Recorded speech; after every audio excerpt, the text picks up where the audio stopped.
I'd like to call over the City of Las Vegas Historic Preservation Commission for December the 10th, 2014. Please call the roll. We have Chair Solo, Here. Vice Chair White, here. Commissioner Bellis, Here. Commissioner Hosh, here. Commissioner Klink, Here. Commissioner McMillan Arnold, excused. Commissioner Levine, Here. Commissioner Beck, here. Commissioner Hotchkiss, Here on the phone. thank you. Commissioner Millman, Here. Commissioner Mooney, here. Commissioner Cosgrove, Here. and Commissioner Serapis. You have a quorum. Yes, I do, thank you. As the meeting is posted, compliant with the open meeting law. Yes, it has. Item number 3, public comment during this portion of the agenda must be limited to matters on the agenda for action. If you wish to be heard, give your name for the record. The amount of discussion as well as the amount of time any single speaker is allowed may be limited. Would anybody like to speak at this point? Hearing none. Item 4, possible action to approve the final minutes by reference of the regular meeting of October 22nd, 2014. Do a motion? Approved. Do we have a second? Second. We have a motion and a second. Any changes, discussion? Anything from our audience? Hearing none, all those in favor say aye. Aye. Those opposed? Motion carries unanimously for approving the minutes. Item 5, which is HPC 56925, for possible action regarding the application for a certificate of appropriateness for a custom artist design gate to be installed at the historic West Side School located at 33350 West Washington Avenue. Courtney? The City of Las Vegas is seeking approval of an application for a certificate of appropriateness for an artist design gate to be installed at the north entrance to the parking area of the historic West Side School, as indicated on your attached plan, which, although not in color, I can point out the location, which is, if you have the title bar, let's see, if you face the lot up north, the location of the gate is to the rear of the property, which is at the north side of the lot. SHPO and myself have reviewed the gate and have determined that it's compatible with the historic West Side School. And we have the artist, Zach. Oh, and I wanted to add one other thing. I apologize for not going in the staff report, but the gate is funded by the Las Vegas Arts Commission and the City of Las Vegas. I just wanted to add that. And the artist, Zach Ostrowski, is here to give you a presentation about the gate, and we've also brought some materials to show you, so see what it's going to look like. Please come forward. Where should I set up? I think we're right about in that corner. Okay. You can do that. Okay, And so the chairman will be able to see it. do you all have images of the actual gate? Yeah? Okay. So the concept behind the gate, conceptually, was to really work with the existing historic architecture and then also iconic imagery from the West Side School. So the main image on the gate is a classroom image from the UNLV Special Archives of a classroom at the West Side School. One thing that's unique is school, I don't know if everyone knows, it was the first school that had Native American ties as well as the African American community. And so 1923 is when it was built. Mission Revival style of architecture, but on the existing building that we have left, there's not too much Mission Revival. So I chose to focus on the rectilinear and square forms of the historic windows, the mullions, and then the door, as well as the tile mirrors that are existing. So they had more of a geometric pattern. So that's why the pattern of the gate is designed the way it is. And in terms of materiality, I try to go for more of a natural earthen material that relate to time and weathering, and then not compete too much with KME's proposed design. So the idea was this was complementary, not competing with the proposed architecture and design. So I made a couple of really rough samples to show you all what we're going to do. And so these are just process colors. So I made a section. So this would be like the top right section, for example. So this is tube seal. And the way we're showing it is in cold rolled seal, which basically means in the back it's more of a silver quality. And what we can do is we can do different custom patinas, and we can allow it to rush or seal. So right now it has a light black and patina, and then the perforated has a little bit of a black and bronze. So that'd be solid. And so what the solid actually represents, this one is sorry, it's durable, which is good. The historic West Side School, so it's going to be a water jet text cutout, which is cool because it creates shadow patterns on the actual floor. So some of the text, so the two center panels, the top ones, they're going to actually have engraved text. It's going to have names of people involved with the project from the Alumni Association, and Brenda Williams is working with us to help us with that. Get that. And so the image itself, I'll show you guys kind of what it does. Okay, and so you can, sorry, kind of the shovel. I thought it was at 12:30 today. So, like you can see how it can get nice and rust as well. That's the same cold roll that's in the black. So it gets really nice closed and it gets sealed really well and it's durable to the environment. So typically, like a really simple version would be water jetting CNC for dotted patterns. It's a little more cheesy. So what we're going to do is we're doing a half dome pattern. So up close, if you look at this up close, you can barely see what it is. So when I step back, can you see the portrait? Right? So this will be steel, and it's going to water jet, and that whole image will be like this. So when it's kind of like a Monet painting, or maybe the Mona Lisa. So when you're up close, you don't notice what it is, but when you step back, you see exactly the image.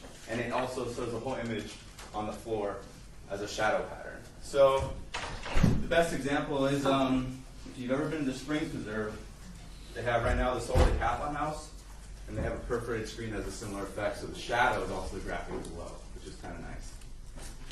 So that's kind of the concept. And we want it to rest and look like that piece? Yeah, we wanted to have a weathering and a black and patina to it. There's many reasons. A, budget was one, but another was in terms of durability. Aluminum, it gets scratched and it can kind of get destroyed really easily. And then a powder gut color, if it gets tagged or anything gets done to it, you're screwed. You have to redo the whole thing. Automotive paint, you can do that. So the problem with automotive paint is its cost, right? So the Smith Center art piece that Tim Babington did is all automotive paint. You have to touch that very regularly. So the good thing about natural steel is if someone tags this and it gets destroyed or burnt or messed up, we can burnish it out and it will get back its natural patina color. So it's pretty much a much more durable material for longevity. So the gate is going to extend from where to where? On the C Street side? It's going to be on the, yeah, I think, so if you look at the plan, it's off of, It's where you enter today, to the radio station. Exactly. So the C Street side. Yeah. And what's cool is it's going to come in, and so when it's closed, you'll see the whole graphic, and when it's not, it's going to reflect different patterns along everything else, which is pretty nice. So it's going to have a lot of nice shadow patterns as well. That's going to be the key. So the way the light hits it during the day will create different effects. Vice Chair White, just to clarify, C Street is becoming part of the parking area.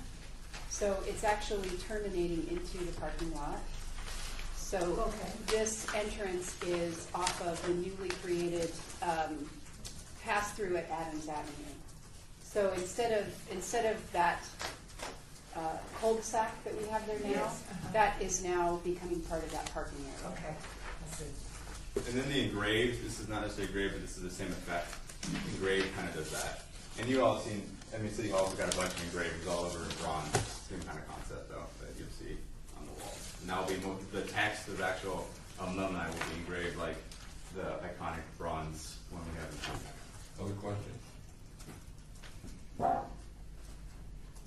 Question about the quotes and the images. How are they selected? Sure. So the quotes, so I got them right here. So 4 of the quotes recorded by Robert Cowell, sorry, the preservation consultant sent them, and I got access to them there. And then, they're all really good quotes that related to the concept. And then the hungry stomach makes a short prayer is an ancient Paiute saying, and the concept behind that is that not to basically put your small need in front of the bigger need at the whole. So it's kind of like relating in the community, right? So if you're rushing to get something done, you're not thinking of what the big picture can get you. And that's happened a lot. I mean, I was just listening to NPR this morning and talking about how they put the wall up on F Street, right? And now they're taking it down on December tomorrow. So the idea of like not doing the proper channels and now it's become this thing, right? So that idea is if you do something rushing and you don't pay attention to what's going on, you miss the bigger picture. So that's what that quote is. Our School Art Community Art Time is from Brenda Williams. It's in the alumni books, which kind of used. I think it relates to the site and what the whole concept is. But all of them kind of do that. So the idea of like telling a story, they're all about parents and community. You know, like the idea that you lived on the west side of Little Shack, that just resonates in a lot of things because you think of how the community started, where it's going now, where Las Vegas started. Las Vegas started as a little shack in this little small boom town that's blown up, and it's become this bigger thing. So I just felt that they were really strong quotes that just kind of related to Vegas as a city, Nevada as a state, and then nationally, anyone who goes there can have some type of relationship to that. Did the group, the Brenda Williams group, approve all of your quotes? As far as I know, she's seen everything, and I haven't heard otherwise. So yeah, I mean, everything has gone through Brenda, and then Joseph Mitchell, Councilman Barlow's age, has seen everything as well. Perfect. And I'll just add, Robert Chattel, I didn't write the quotes. No. The Yeah. quotes are from Exactly. the oral histories. As part of Right, they're from the book. But Yeah. but it was very helpful getting But them. we Yeah. pulled out ones that I Exactly. think were a few words that resonate. Because I think in the graphic, you don't want to have a very long quote. Exactly, and I wasn't taking, that's why I just want to give him credit because he actually led us to some good quotes. I was doing the research But and, Brenda Williams approved all of the quotes? yeah, as far as I know, she's Great. on board. Great. So, yeah. So I think everyone, as far as I've been told, everyone's good to go. Okay. The images, same thing, who approved the images or selected them? Or? Same thing. So I selected initially the images and then got approval. So they're all, so what they are is the one is, like I mentioned, the school. The other one is a old architectural drawing of the building. That's the one on the left, right? It's kind of a sketch. And then the one on the right side, where you're looking at is an old aerial of the building in 1923, right? So it's kind of, they're all dealing with this sort of context. Okay. So is that Mrs. French? Excuse me? This image here? I'm assuming, yeah. I mean, And they wanted her there? I haven't heard, that. They know that this is Mrs. French and it's okay to put her there? The community? Hi, I'm Mary Craig, I'm the public art specialist who's helping to manage the project, and I can double check on that. Would you just double check on her photograph for me, please? Because I'm just not sure that we want her on it. Okay. Okay. Yeah, and I think in terms of the imagery, we haven't been told no on anything, but if there is complaints or if they're not comfortable, the imagery itself can be adjusted. It's the conceptual design of the gate. Perfect. So I'm very flexible in that. I just want you all to like what we're doing as a concept and how it relates. So. I would just echo, let me just get ditto to that. It has the opportunity of not making the statement that you want, the community wants it to make, and therefore becomes a Yeah. forget. So if we can just make sure that the community is represented, you're never gonna get 100%, I want this, I want that, but I think there is an opportunity. Yeah, that group is a very cohesive group and they meet together often and Exactly. wonderful. Yeah. Amazing. Wonderful. And the great thing about the way this is fabricated and detailed is we're going to have it traditionally riveted on, which is kind of like the old school Vegas signage. Is basically sheet metal with rivets. But then we're going to add an additional mullion element. So it's subtle in terms of like what you see, but in terms of the design process, it actually references it in a more, I guess, contemporary element, right? So I know steel isn't always considered contemporary, but if in the right colors, the coldness becomes actually really warm. So, yeah. Since it did start open in 23. Yeah. I assume we have, is there a Native American image in here? Excuse me? Is there a Native American image? There's not, but there's the quote, which is a lonely O&M. It wasn't, from what I was told, it wasn't it was more based off of the African American community in terms of like the context of the imagery. So if that is something that needs to be addressed, then we could look at it, but it just hasn't been specifically. Well, you can almost divide it into two parts, 23 to about the early 40s, Mm-hmm. then the 40s to the 60s, and you probably certainly subdivide it, but to just have representing the 40s on, I think misses an opportunity again to have a broader appeal to I think the black community was forced into the area before the 40s. well, the answer of course is yes, but logically, opportunity to have a broader base, and not just represent it from one time period, which I think is a challenge, because that's one of the most important time periods in our history, in this community's history. So, Yeah, I agree. And I think that's the same thing with the historical architectural context, right? So, additionally, the semantic bio, we should have arches and other elements like that. But I think the goal was to pick and choose key elements that would still address a holistic idea for the whole valley and community. And I'm hoping that the images we've chosen, and if we need to adjust accordingly, we can show that. And the classroom image, it actually does have some, I think, pipe students in that image. So that really is what the idea is, that it's not necessarily meant to be like within your face, that this is specific. It's just more of like the diversity that existed and continues to exist, and hopefully becomes more and more diverse as we move forward. look for a motion. I'll make a motion for approval with the condition that we hear back from the community, they accept all the recommendations that have been put forth. Second.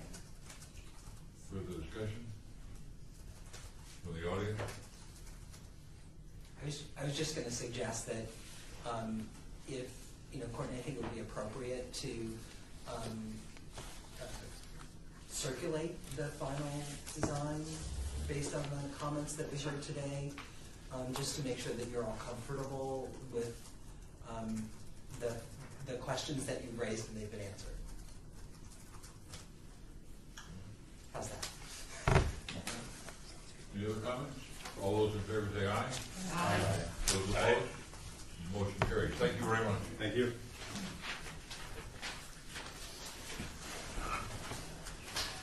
I'd like to move item number 11 to take as our next item. Item 11 is the main item, final report by group representing Sarah Knight Reddy regarding the Centennial Legacy Grant Project. Courtney? As required by the HBC Centennial Legacy Grant, we have a representative from the Sarah Knight Creddy Project to provide the final report. This is Ms. Cynthia Cicero. So if you would like to perhaps just introduce yourself briefly and say what your connection to the project is, and then if you wanted to say a few words about the project and then answer questions. Great, thank you. Thank you, Okay, Tom. thank you. My name is Cynthia Cicero. I'm probably the lead on this project. I have been the editor, ghostwriter, putting all of the photos together, and I've met with Saran and done several of the transcriptions of the interviews, meeting with, discussing Saran. Currently, the project the book has been done. We've done our first layout. I'm reviewing captions and photos and making corrections. I expect to give that back to the graphic artist hopefully tomorrow, by the end of this week. Then we'll have to do another proofreading and review, and then send it to the printer. If there are no more changes, whatever changes, and then send it to the printer. So we hope to have this all, should have this all done by the end of this month. So this is a collection of oral interviews? This is a collection of interviews of specific people that Saran had requested, and they were video interviews. That's actually how I got involved in the project. I was hired to do some of the transcriptions of some of those interviews, and then I went on to really kind of lead the project and do the main writing and putting it all together. I've been working very closely with Saran Knight Creddy's son, James, because as you know, Dr. Creddy is very ill, and I understand now she's receiving morphine, so, really time is of the essence for all of us. It is true for all of us. Yeah. So, I don't know if there are any other I just questions. have one more question. Yes, anything. So are all of these oral interviews, yes or no? Yes. Okay. Well, we gathered some information from the oral interviews in the UNLV archives that I kind of pulled in to fill out some of the stories, but most all of them were oral interviews. So even that, it's a transcript of an oral interview, so yes, it's oral interviews. So is a written narrative from oral history or the actual oral history? It's the oral history. I've sat down with Dr. Preddy, and then we've talked to other people. So it's a combination. It's a compilation of both. If I'm not confusing you. Do we need to approve?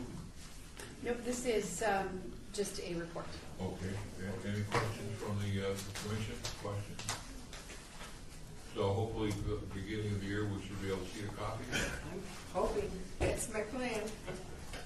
And the distribution will be, how will you distribute? I know there are going to be distributions to libraries. I think there will be some here, some to the West Side Center. I don't have all the details on that. I would have to talk to Marlene Adrian, who's really the person who, took out the grant, or is the Other questions? administrator of the grant. So the book signing that was scheduled for the 27th is not taking place? I haven't heard anything. I really don't know. I can't give you a straight answer on that. Because it was supposed to be folded in with Kwanzaa. Yes. All right, thank you so much. Really appreciate it. Thank you for Okay, coming thank down. you.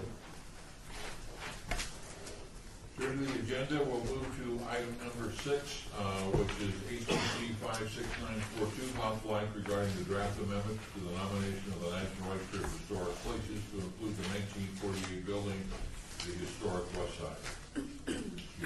The draft National Register amendment for the historic West Side School was attached to the backup for this item. The amendment recognizes the 1948 annex as eligible for inclusion on the National Register as part of the campus. The annex was not originally included in the first National Register nomination as it wasn't 50 years old at the time. All comments from today's meeting and any that you would email me regarding the draft will be compiled and sent to Chattel Architecture Planning and Preservation. The draft with SHPO comments is scheduled for final consideration by the HPC on January 28th of next year. And the amended nomination report is scheduled for review by the Nevada Board of Museums and History meeting in March of 2015. And if approved, SHPO will forward the nomination to the National Register for review. Robert Chattel from Chattel Architecture Planning and Preservation is here as well to answer questions and maybe say a few words. Questions from the organization group, comments?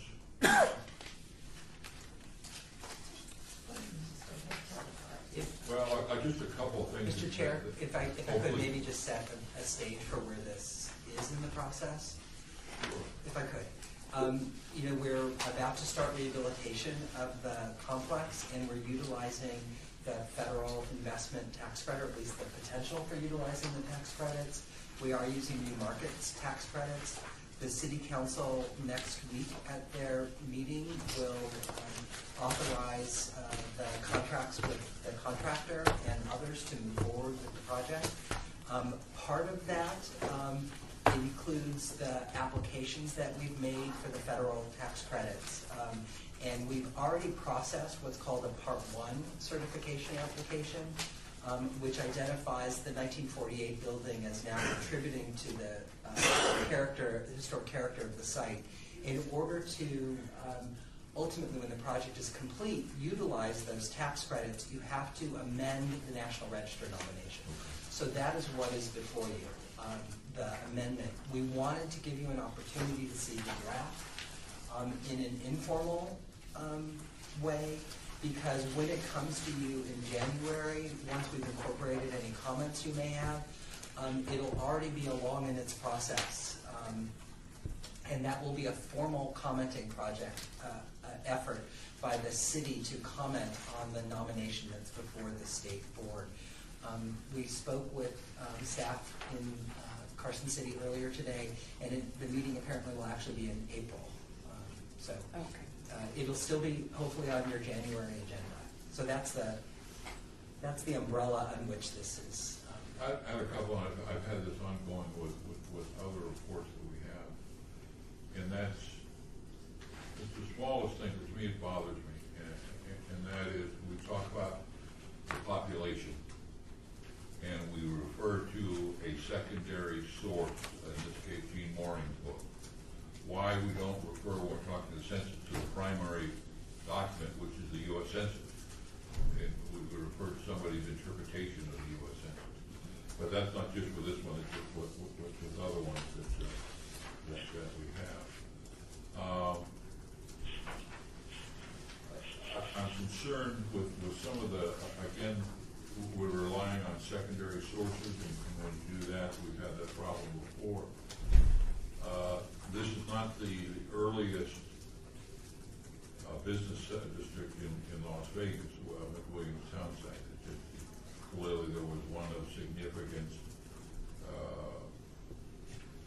a year earlier in 1904, and not on McWilliams. Well, I mean, if you talk about a business district, you talk about barbershops, you talk about meat markets, you talk about bakeries, you talk about 2 general grocery stores, and then you throw in a dozen saloons, a telegraph, and you have what I would call a business section, and that's now where Las Vegas Boulevard and Main Street come together. So say that again. So the 1904, this was not the first town site? No, it wasn't the first business district. Oh, I see. So the wording town site and business district is, Well, it just says here on page, I'm sorry, section 8, page 10, establishing the earliest business district.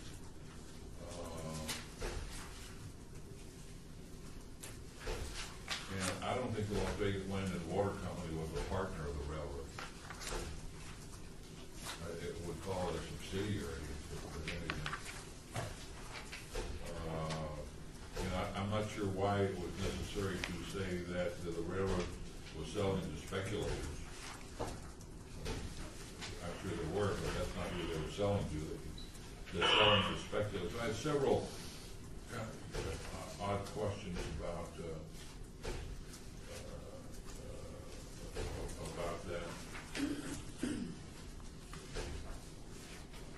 Most of concern on page, this is again section 8, page 1, development of the West Side School.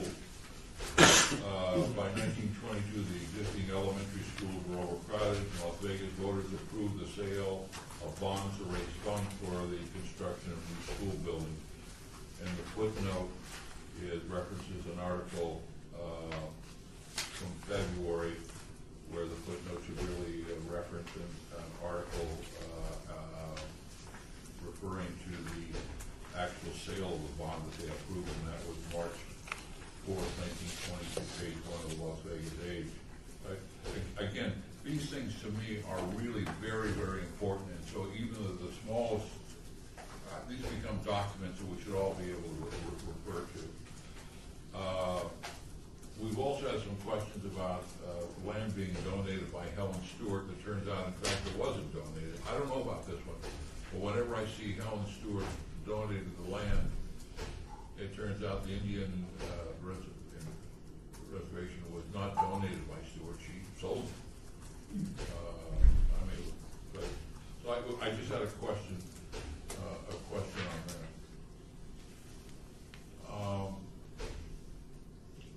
Again, we're using the word uppercase W West Side throughout the history. At the time that the school was built, the place, the area was called Old Town. The residents of, quote, Old Town, uppercase O, uppercase T, petitioned to get the school built. So I think there's a question of philosophy, or a question of what we want to do here. Is, are we going to call it the West Side School from the day it was opened, or are we going to find the time period that's when the name that was adopted? I don't have an answer, but I just have a question. And so there, I can type these up and just submit them.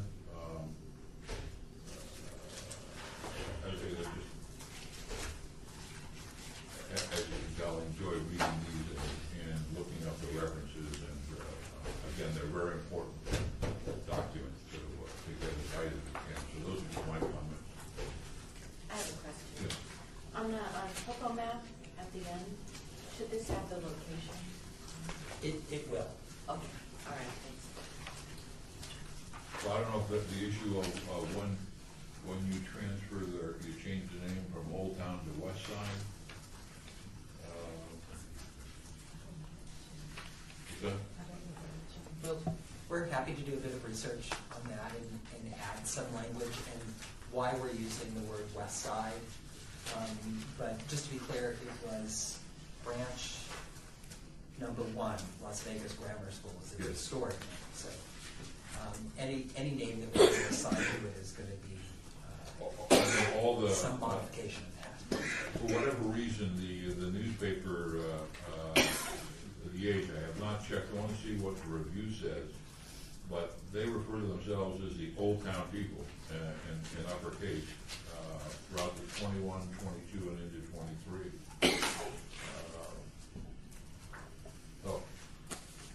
And I think that if you can do some research on that and come up with something, even though it's not precise, I think will add to the dialogue that we have. So, do we need, is this an item to approve, or what are we approving? Approval of the draft with comments, and then all of those comments would be submitted to Robert Chattel. And we still have, do we have time to get, do we have a deadline for email comments that would be helpful to your office? I think it'd be good if we set a deadline. Sure. A couple Before of the weeks? holidays. It's 2 weeks, before the holiday, I think okay. would be good. Which holiday would that be? Or December 25th. All right, look for a motion to approve. Move to approve. Second. The second. Comments before Christmas. Okay, second. Further discussion?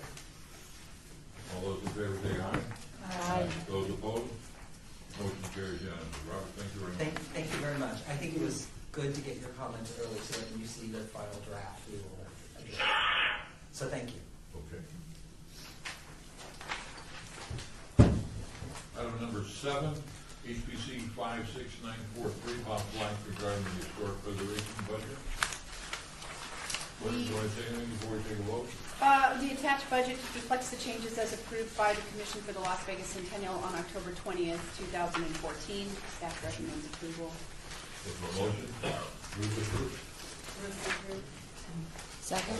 We have a move to approve and a second. Second already? All those in favor say aye. Aye. Those opposed? Motion carried. For the record, there is nobody in the audience, no members of the public that are here. Item number 8, HPC 56945, Bob Black regarding the historic resource survey of mid-century motels on Fremont Street. Courtney? In August of this year, the HPC received a summary of findings from completed City of Las Vegas historic resource surveys and inventories that included portions of Fremont Street. 2 surveys and inventories below were completed by the City of Las Vegas and provided recommendations for further study of either specific buildings on Fremont Street or motor courts as a building type. 2 additional surveys conducted in 2010 and 2011 included portions of Las Vegas Boulevard South. Survey findings are included as backup to this report.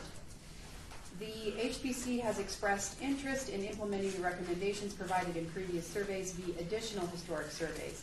And the Commission has also expressed interest in providing technical information to owners of mid-century motor court motels regarding historical significance and economic benefits of preserving these properties. So on Fremont Street, there are approximately 23 motor court motels. And on Fremont Street and Las Vegas Boulevard, there are approximately 23 motels that are over 50 years old. Based on prior surveys, a survey of 23 buildings with determinations of eligibility to the local, state, and National Register of Historic Places could cost approximately $15,000. A side note, I asked for a brief proposal by LSD just to see around about what they would charge, and they came in at $36,000. So we would definitely have to go to bid for that and see if we can get it a little closer to that $15,000. Approval of the budget, which is item 7 on this agenda, allows the HBO to hire a consultant to complete a survey in 2015. So staff recommends completing an historic survey, which would also include an update of the ones that were already completed on Fremont Street. The Las Vegas Boulevard ones are still fairly recent. And if approved, staff will reach out to local nonprofit historic preservation organizations, including the Neon Museum, to garner interest in forming a public outreach and education partnership. and staff will provide a report regarding a potential partnership and public outreach ideas for consideration at the January 2014 meeting. Staff recommends approval of this preliminary plan. Jack? Yeah, that sounds exactly what we were looking for. Fantastic. You would like for a motion to approve? So moved. Motion second. All those in favor say aye. Aye. Those opposed? Thank you. Motion carried unanimously. Can I ask a question, Courtney? Do you have a sense of how many of these are still in business? You know, on that sheet that's attached, let me just quickly look, because I think it says active. But I don't think some of the ones you have down as active are still in business, though. There's 1, 2, 3, 4, 5, 6, 7, 8 of them. There are, well, this is based on business licensing, I Okay. believe. Oh, all right. We have not done any kind of field research, but, you know, gone door to door, but that would be part of the survey. I was just curious, because I know like Blue Angels North is being out of business, but that's about to be torn down. Yeah, it's been out of business for quite a while. Yeah, yes, they are saving the sign though. Yeah. And the Vegas Motel is also going to be torn down, I believe, the one that's just north of. Yeah. Yeah. Courtney, I have a question. What's the policy if there are a couple, say there are a couple of these that are 47 years old, 48? If there were any like those, it would seem to be, it would be good to have them included by the time you get through the process. It would be Right. 50 years old. We like to give it about a 5-year wiggle room, so 5-year. we'll look at that too. This was just based on over 50 years old, but there may be a couple that are kind of right on the edge. So that will help define that scope as well. Item 9, HPC 56946, sponsored action regarding the request for an HPC Centennial Legacy Fund for lighting fixtures for the dairy barn, chicken coop, and stable building. Courtney? The dairy barn is the one of the masonry building or industrial buildings constructed in 1944 at the north end of the historic core within the park. It functioned as the location for milking cows and housing the associated equipment. The chicken coops and stables are masonry buildings constructed in 1943, and they're right next to the dairy barn. They're all in that top kind of line up there on the north end.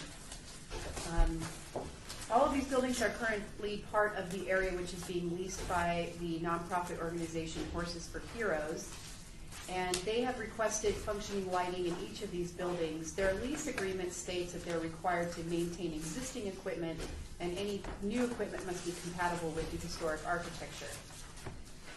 Staff has researched period-appropriate lighting fixtures for the buildings based on what is currently installed. Right now in the dairy barn, in the main room, they have 3 fluorescent lighting fixtures, which are all different kinds and are randomly working. And then they have 3 porcelain fixtures with pole chains in a smaller room, but they seem to have a lot of those all over. And we're going to basically replace like for like. If any of the commissioners have experience with finding fluorescent lightings that perhaps look a little bit more vintage, this is the best that we could find. I've kind of reached out to some other preservation groups out there to see if they are familiar with anything, but we were kind of looking for that baffled look for these fluorescent fixtures. If we can't find anything better than these, we might just go with that option 1, which was pretty ubiquitous in those buildings. So the total would not to exceed $600 from the Centennial Legacy Operating Fund to purchase these period lighting fixtures. Under the plan, look for a motion to approve. Move to approve. Second. Have a motion, we have a second, further discussion. Hearing none, all those in favor say aye. Aye. Those opposed? Motion carries unanimously. Thank you. Item 10, HPC 56947, possible action regarding request for HPC Legacy Fund for a cost estimate to rehabilitate the gun club building at Floyd Lane Park at Tule Springs as an event space. Courtney? The Gun Club building was constructed in 1954 at the northwest corner of the park. Last month, the commission received some information about that building with some images, which I believe are attached here as well, so you didn't have to go digging through last month's report. The gun club building has been boarded up and fenced since 2010 when the Clark County Shooting Range ended their lease. And due to the condition of the building, the City of Las Vegas Operations and Maintenance and Parks and Recreation Departments have expressed concerns for the safety of park visitors should anyone attempt to enter the building. The site contains a skeet shooting range with skeet trap houses and RV hookups. Structural engineer Melvin Green from Melvin Green and Associates provided the City of Las Vegas with a condition assessment report in October of this year. And the report was based on a visual inspection of accessible areas of the structure. No testing or removal of finishes was conducted. The report states that the building, which contains a large main room with a bar and fireplace, several smaller rooms for offices and a locker room, etc., a commercial kitchen area with walk-in cooler, and a living unit with a full bathroom and kitchen, is in good condition with only minor structural improvements needed. Some hazardous materials maybe need to be addressed, and building systems such as heating and air conditioning would need to be updated. The report recommends using the building as assembly or event space for weddings or similar community and rental use. Other recommendations included office space, exhibit space, or a visitor center. And the Floyd Land Park Master Plan recommended that part of the transfer agreement was that the city shall protect all historical and recreational value of the property and restore or rehab historic buildings. This is obviously one of those. One of the recommendations, which was in the preferred alternative from that master plan, was to recommended an off-road bicycle park and also overnight camping and utilize those RV hookups at the gun club site. So we, staff, including planning staff and Parks and Recreation staff and operations and maintenance, we've submitted a request for funding to rehab the building as a event space with like a catering kitchen. Now, we don't know if that's going to happen, but we have submitted that request for capital improvement project funding to the city for this year. But we need to provide them with a cost estimate. So we are requesting $2,500 from the HBC Centennial Legacy Operating Fund to complete a cost estimate for doing this. Questions? I have just a quick one, Courtney. You might want, if it's an event space, that's usually an assembly occupancy, and I believe by code it all has to be 1 hour, so make sure your cost estimate includes, bringing that up to a 1 hour rate. Okay. Other comments? Hearing none, look for a motion. So moved. So moved. We have a second. We have a motion. We have a second. Further discussion? Hearing none, all those in favor say aye. Aye. Commissioner Hotchkiss, can you verify you're on the line still? I'm on the line, just voted. Okay, thank you. Those opposed? Motion carries unanimously. Thank you.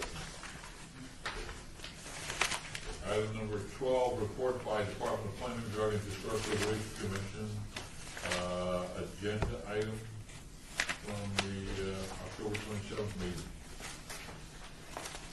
The Commission for the Las Vegas Centennial approved adding the following categories to the MOU between the Centennial Commission and the City of Las Vegas on behalf of the HPC, and that is public outreach and education and bricks and mortar grants, so we can move forward with projects associated with those categories. The Commission approved a request to allow the HPC to renew the small grant fund annually by reallocating funds from the operating fund to the small grant fund. The HPC will accomplish this by placing an item on the agenda to move funds, and if approved, staff will implement the request and follow up by reporting to the Commission. The Commission approved an increase in the HBC Centennial Legacy budget from $75,000 to $100,000, and the Commission approved an allocation of $75,000 for the HBC for a total of $100,000 in the current budget. The next step is that the MOU goes to City Council for approval, and once that has been approved, then we can start spending money or programming those funds in those categories. That's the report. Any questions? the report. Item number 13 is the report by the Department of Planning. Historical and archaeological resources, stories that appeared in the local media. Always think that we have read every one, and there's always nothing in there that we can miss. Any comments on that? Hearing none, item 14, report by the Department of Planning regarding project update list. And that would be Courtney, you tell me now? Yes. The 2014 HBF grant, we have selected a consultant. We only received one proposal, and that was from LSD, so we've accepted LSD. We are in the process of just finalizing that contract. The 2015 Historic Preservation Fund grant was submitted to SHPO by the deadline. That's pending SHPO approval. And that is it. Everything else we received a report on. I just wanted to note this really nice letter from Mayor Goodman to Rebecca Palmer, the SHPO, in support of the Harrison House, the National Register nomination of the Harrison House. Questions? Hearing none, item 15, report by the Department of Planning regarding downtown project list. See it here. Any specific questions? Any questions? Take a quick look at it. The only thing I might note is that Project 55, which was on Planning Commission last night, was denied, and that was final action. They were proposing a car dealer on Main Street, right at the where the grocery store used to be next to the White Cross. So, Planning Commission denied it. And the reason for the denial, which I think is a good idea, but Well, there was a lot of discussion about, how Main Street is envisioned to be something different, and there's, development taking place there and investment coming into that area, and it's just not an appropriate use to pack a bunch of used cars on Main Street right there. They didn't. which corner was it? The north or the south? The miners market. The miners market is? Yes. Okay, there was a car dealer there in Maine and Charlton, right? That's the southeast corner? Main It's still there. It's still there, and wishing to go away, that's whatever. There are a few other small used car lots in the area, but the site wasn't appropriate. It didn't meet the requirements anyway. But they had a discussion, and they're very cognizant of the potential for Main Street and what's happening there, and so that was also part of the discussion, which is a good thing. Comments, questions? Hearing none, item 16, discussion regarding topics for future agenda items by the Historic Preservation Commission. Comments made during this portion of the agenda by individual commission members shall refer solely to proposals for future agenda items, and any discussion shall be limited to whether any such proposed items are within the purview of the commission and/or whether such proposed items shall be placed on future agendas.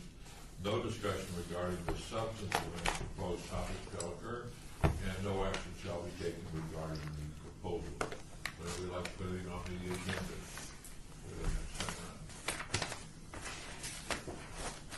Hearing none, item 17, citizen participation. Public comments during this portion of the agenda must be limited to matters within the jurisdiction of the board.